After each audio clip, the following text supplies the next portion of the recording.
Good day, ladies and gentlemen. For the month of May, the following videos will be Serious Sam the First Encounter. I have gotten so many bloody requests for this video that I finally went ahead and did it.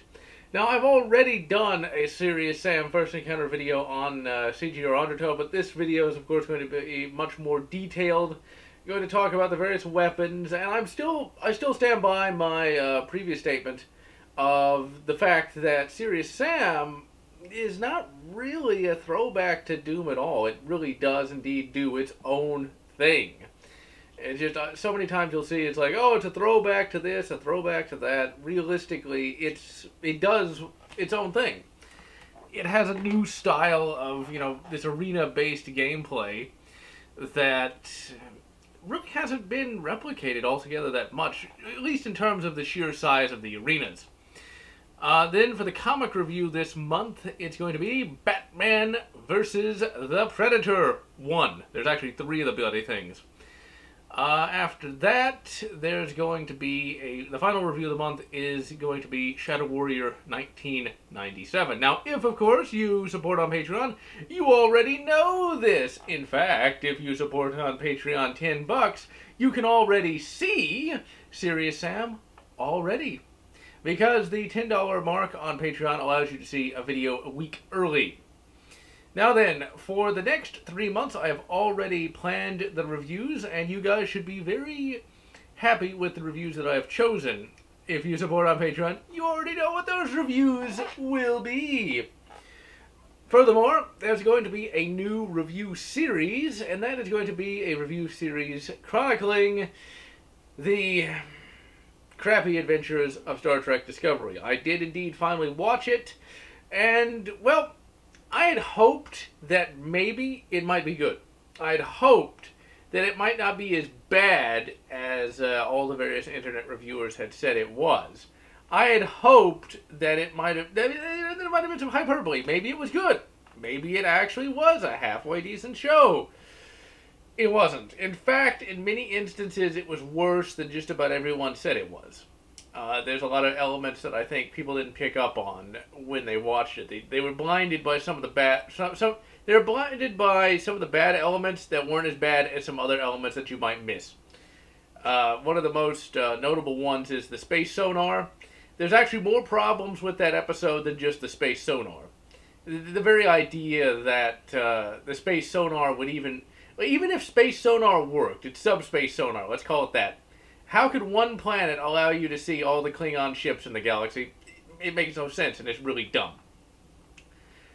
Really, the whole SJW crap that's seen in Star Trek Discovery, it's bad, but the show would have been bad anyway, even if it wasn't there. That's the thing to point out. It would have been bad no matter what. The SJW stuff really doesn't make it that much worse because it was so bad to begin with. It's kind of hard to go further bad than it already is. Let's see. I'm going to do that. It's going to be 17 episodes because it's going to be a beginning episode, a prelude episode that should theoretically go up next Wednesday, followed by reviews for each episode.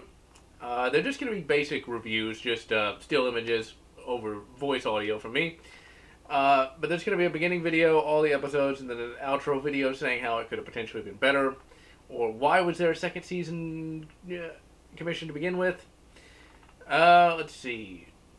Other than that, pretty much everything's scheduled and should be ready to go. After STD, I am thinking of doing reviews of the 10-episode Star Trek Continues series, because it's a very, very good actually, it's a good series no matter what. Saying something is a fan series, that's sort of a backhanded compliment, because not all fan productions are created equal in any way, shape, or form. You see, one of the big problems, if I say, it's a fan Star Trek series, you immediately think of something done in someone's garage. Realistically, Star Trek Continues could have been just it is a better quality than STD.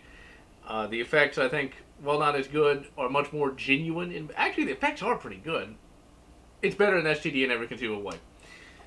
Another show that's better than STD in every conceivable way, ladies and gentlemen, is, of course, Lost in Space. I sat through that entire 10-episode season over the past couple of days as of this recording. Very good all around. It's a very pleasant series. There's not a lot of massive character death. The characters aren't that stupid, although they are definitely very naive, but in universe it makes a bit of sense. The robot looks really cool. It's a guy in a suit, and a guy in a suit will always look better than CGI. It ends on a fairly interesting note. Overall, I enjoyed it quite a bit. What's interesting is these days everybody likes to hate on that Lost in Space movie from, I think, '98.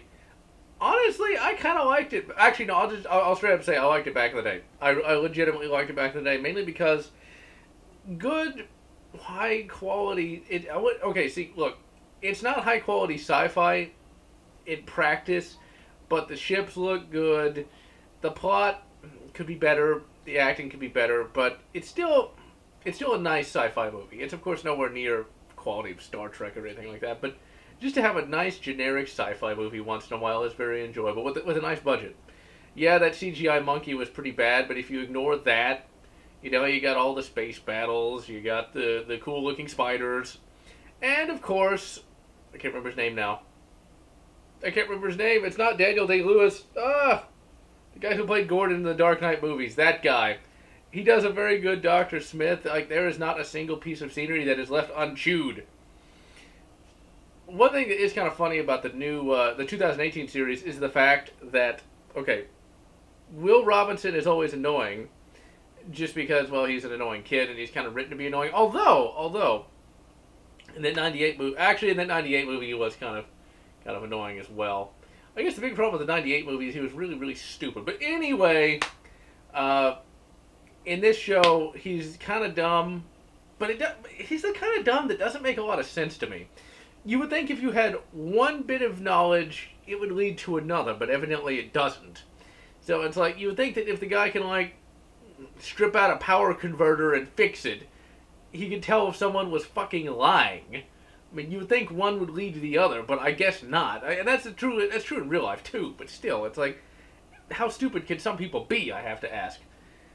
But the big problem with him is when he does his woohoos, and he does do some woohoos now and again, they sound exactly like Jake Lloyd's from episode 1. It just takes me completely out of the show. But if you can ignore that, everything else is pretty good. It's one of those things. No show is perfect. Sometimes you got to ignore a few things that are annoying here and there.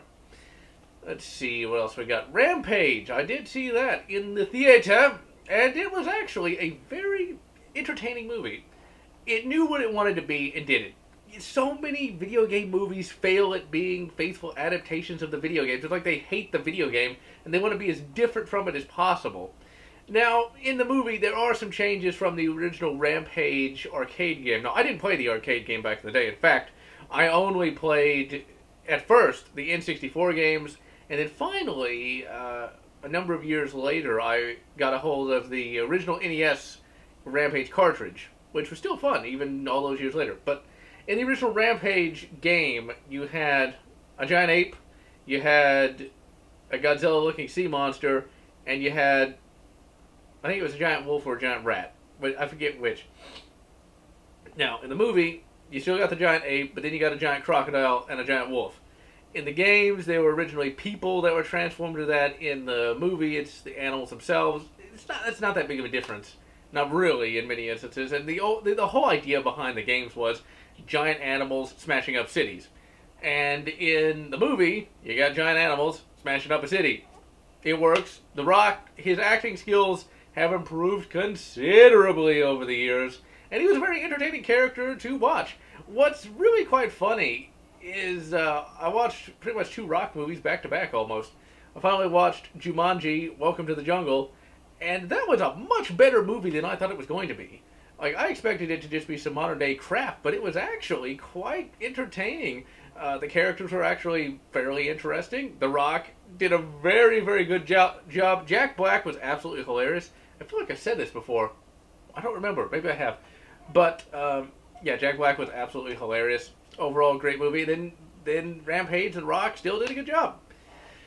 Alright, so, let's see what else we got. Doom actually is going to finish up in June, and that's going to be followed by Brutal Wolfenstein, version 5 demo. I didn't actually mention that on Patreon, so I'll mention it here.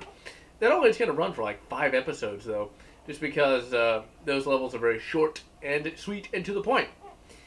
Alright, and so, I am GeneralLotz, wishing you good Batman vs. the Predator, and good Shadow Warrior 1997, whatever makes you happy.